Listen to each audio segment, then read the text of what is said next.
meu filho, 30 anos já se passaram, mas tem coisas que a gente não esquece, não. Ficam aqui, ó, cravadas na alma igual espinho de mandacaru. Eu tinha meus 30 e poucos anos, Carlos. Meu marido, um pouco mais. Gabriel, o mais velho. Um moleque de 10 anos esperto que só. E Larissa. Ah, minha Larissa, só tinha 5 aninhos. Parecia um passarinho. Morávamos ali, bem no interior do Recife. Mais parecia que ia desabar a qualquer ventania. A vida não era fácil, não, longe disso. A gente penava para botar comida. Na mesa, sabe? Carlos pegava bico aqui e ali. Eu fazia uns doces para vender na feira, mas o dinheiro sumia que nem água em terra seca. As crianças sentiram, claro, mas Gabriel, o mais velho, já entendia um pouco da dureza. Larissa, coitada, só pedia um doce, um brinquedo, e a gente com o coração apertado, sem poder dar. A gente se olhou, eu e Carlos, e através da mesma aflição nos olhos um do outro. O futuro parecia um breve, sem luz, sem saída.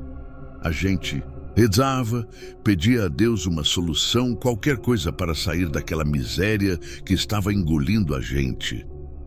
Foi num dia quente de rachar. O sol parecia que ia cozinhar a gente vivo, que apareceu um homem bem vestido, de carro bom, coisa que a gente não via por aquelas bandas. Ele procurou por Carlos, disse que tinha uma proposta, uma oportunidade única. Carlos desconfiou, claro. Oportunidade para a gente parecia piada de mau gosto, mas o homem insistiu, falou de um trabalho, de um lugar para morar. A conversa foi longa, ali na sombra da mangueira. O homem se chamava Dr. Rafael, representava um tal de Sociedade de Preservação Histórica, sei lá o quê. Ele falou de um cemitério particular, antigo, de gente rica da capital, com famílias enterradas ali perto. Disse que sou alguém de confiança para tomar conta, manter a limpeza, vigiar o cemitério. Era pequeno, afastado no meio do mato. O trabalho parecia simples, ele dizia. Aí veio a bomba. O salário era bom, muito bom pra gente na nossa situação. E o melhor, oferecer uma casa do lado do cemitério, de graça, sem aluguel, sem conta de luz, sem água, nada. Uma casa nossa parecia um sonho. Carlos olhou para mim, os olhos brilhando de esperança e desconfiança ao mesmo tempo. Uma casa. Para a gente sair desse caso caindo aos pedaços, ter um salário fixo. Parecia bom demais para ser verdade, mas a gente estava no fundo do poço, meu filho, no fundo do poço. A gente conversou a noite toda, pesando os prós e os contras. O cemitério dava um arrepio só de pensar em morar perto de um, ainda mais no meio do nada. Mas a necessidade conhecida mais alta, a fome dos meninos, a falta de perspectiva, a gente se convenceu de que era uma resposta às nossas preces, um novo começo. Mal sabia a gente, mal sabia. Aceitamos, não tinha como não aceitar, meu filho. A gente estava com a corda no pescoço. Carlos foi falar com o Dr. Rafael de novo, acertar os detalhes. Lembro dele chegar em casa, o rosto cansado, mas com um brilho diferente nos olhos. E então, Carlos? Perguntou, a voz meio embargada de ansiedade. Ele sentou na cadeira, suspirou fundo. Aceitei, Lúcia, a gente vai. Ele disse que a casa já estava pronta, só esperando a gente. Uma casa. Repeti ainda sem acreditar direito. Perto do cemitério. Você tem certeza, Carlos? Tenho, mulher. A gente precisa disso pelos meninos. Pensa na Larissa, vai ter um quintal para ela brincar e Gabriel vai poder estudar melhor. Quem sabe o salário dá para a gente se ajeitar, botar comida na mesa sem passar aperto. Mas um cemitério? Insisti, um frio na espinha. É só um trabalho, Lúcia. Manter limpo, vigiar, de dia é tranquilo. E de noite... Bom, de noite a gente fica em casa, tranca a porta e reza. Não tem bicho, não tem gente ruim. Só os mortos. E morto não faz mal a ninguém, né? Ele tentou rir, mas o som saiu. Eu não estava convencida. Meu coração dizia que não era boa. Ideia, mas a razão gritava que era a única saída. A gente arrumou as poucas coisas que tinha em trouxas e caixas velhas. Os meninos, coitados, não entendiam direito. Gabriel estava meio apreensivo, mas Larissa estava animada com a ideia de uma casa nova. Mamãe, a casa nova tem jardim? Ela perguntou com aqueles olhos grandes e curiosos. Tem sim, meu amor, um jardim bem grande para você correr. Menti, sem saber como era o lugar de verdade. E vai ter boneca, Gabriel? Quem sabe, filho, quem sabe? Carlos respondeu abraçando ele. A viagem foi longa, num caminhãozinho velho que o Dr. Rafael percorreu. A paisagem foi mudando, a cidade ficou para trás, o mato crescendo em volta, o sol baixou quando a gente chegou, a casa era simples, de alvenaria, parecia firme. Tinha um quintalzinho na frente com umas plantas secas e um terreno grande atrás que sumia na escuridão das árvores. Mas o que chamou a atenção mesmo foi ele. O cemitério fica a uns 50 metros da casa, separado apenas por uma cerca baixa de arame farpado. Dava para ver os túmulos, as cruzes, os anjos de pedra, tudo meio apagado na luz fraca do fim de tarde. Parecia quieto demais, um silêncio pesado que não era natural. A gente entrou em casa. Era pequena, mas limpa. 2 quartos, sala, cozinha. Tinha até um fogão a lenha e uma mesa, luxo pra gente. Os meninos correram para explorar animados. Mas eu e Carlos, a gente se olhou de novo. É boa a casa, ele disse, tentando ser positivo. É sim, Carlos. Melhor do que onde a gente estava, concordo. Mas meus olhos não saíram da janela que dava para o lado do cemitério. A noite chegou rápida, trazendo um frio que não era só do tempo. Era um frio que vinha de dentro, um pressentimento. Ruim. A gente acendeu o lampião, comeu um pão seco que tinha sobrado. Os meninos dormiram rápido, exaustos da viagem e da novidade. Eu e Carlos ficamos na sala, sentados no chão, olhando para o nada. Tá sentindo isso, Carlos? Perguntei baixinho. O que, Lúcia? Ele respondeu, a voz tensa. Esse silêncio. Não tem grilo, não tem sapo, não tem nada. Parece que o mundo parou lá fora. Ele ficou quieto, ouvindo. É estranho mesmo, admitiu. A gente não falou mais nada por um tempo. Só ouvia o vento balançando as folhas das árvores lá fora. E talvez mais alguma coisa. Um barulho muito sutil que parecia vir do cemitério. Um arranhar leve, como se alguém estivesse cavando. Não, devia ser coisa da minha cabeça. O cansaço, o medo do lugar novo, mas o silêncio pesado continuava. E aquele barulho parecia ficar um pouco mais alto. Ou era só a minha imaginação me pregando peças na escuridão toda? Os primeiros dias foram estranhos. A gente tentava se acostumar com o silêncio pesado daquele lugar. De dia, até que dava para levar. O sol batia, os pássaros, poucos, mas tinham alguns, cantava longe. E a gente se ocupava. Carlos começou a limpar o mato que cresceu, rápido demais entre os túmulos, ajeitar umas pedras que estavam tortas. Eu varria, tirava as folhas secas, tentava dar um ar de cuidado para o lugar. Os meninos foram brincar por perto, na casa ou no quintal. Gabriel, o mais velho, ajudava Carlos, às vezes meio a contragosto. Larissa brincava sozinha, inventando histórias com pedrinhas e gravetos.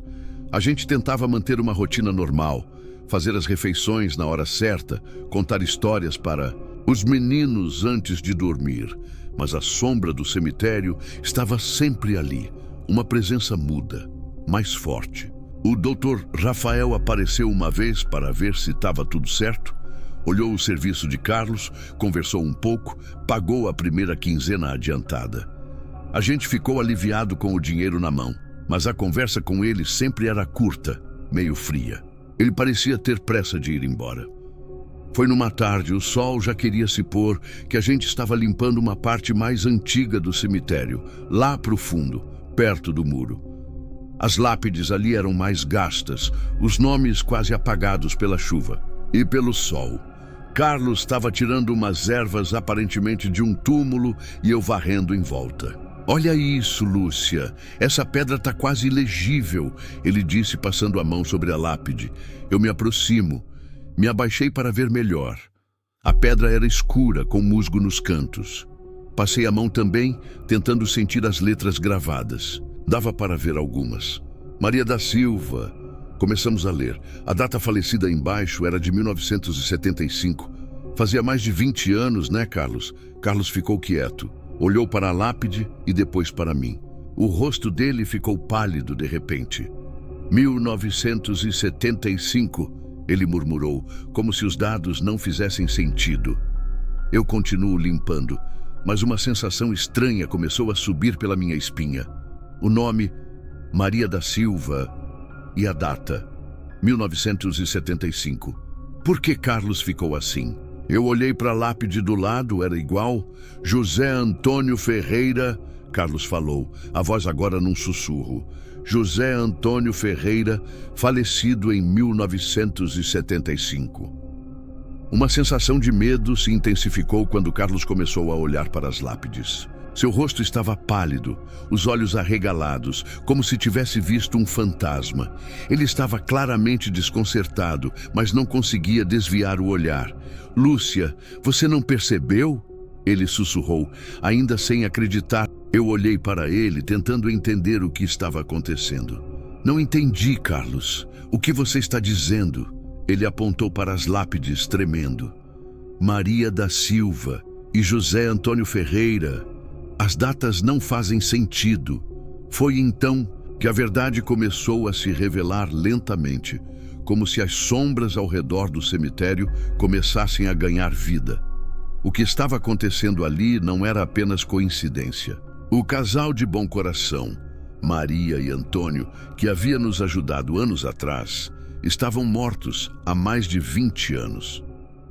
O silêncio que tomou conta de nós dois foi quebrado por um som baixo, quase inaudível, vindo das profundezas do cemitério. Um arranhar suave, como se alguém estivesse cavando, mas não de maneira natural. O barulho aumentava gradualmente, como se fosse uma presença que se aproximava, algo que queria sair do fundo da terra. Eu sinto o que é mais pesado ao meu redor. A casa, antes de um refúgio, agora parecia ser uma prisão. O medo cresceu dentro de mim, como uma onda impossível de conter. E então, sem silêncio mais absoluto, algo aconteceu. Uma figura surgiu na escuridão do cemitério, movendo-se lentamente. Não era uma figura humana, nem um espírito comum. Era como se a própria terra tivesse se materializado e tomado forma. A figura era baixa e embaçada, mas suas mãos eram longas, ossudas, e seus olhos brilhavam intensamente como se estivessem incandescentes. A figura se mudou, e ao passar pelos túmulos de Maria e Antônio, as lápides caíram a tremer, como se estivessem vivas. Foi quando a voz que eu temia, aquela voz familiar de Maria, ecoou no ar. A dívida precisa ser paga. Carlos, pálido e tremendo, se afastou de mim, tentando proteger os meninos que estavam assustados em casa. Mas antes que ele pudesse dizer, mas a terra começou a rachar diante de nós. As lápides de Maria e Antônio se abriram, revelando que não estavam enterrados, mas sim, guardados ali, esperando para serem chamados. Eles não eram apenas almas perdidas. Maria e Antônio estavam ligados naquele lugar, não pela morte, mas por uma força antiga e sobrenatural, algo que ninguém poderia entender. E nós, sem saber, fizemos parte de um acordo sombrio, uma dívida que agora irá decidir o seu pagamento. Antes que pudéssemos fazer qualquer coisa, o chão se abriu e uma força invisível nos afastasse para dentro do cemitério. Uma luz ofuscante se formou e por um momento tudo se apagou. Quando a luz desapareceu, encontramos nós mesmos em um lugar que não podíamos considerar. O cemitério estava longe, como se nunca tivesse existido.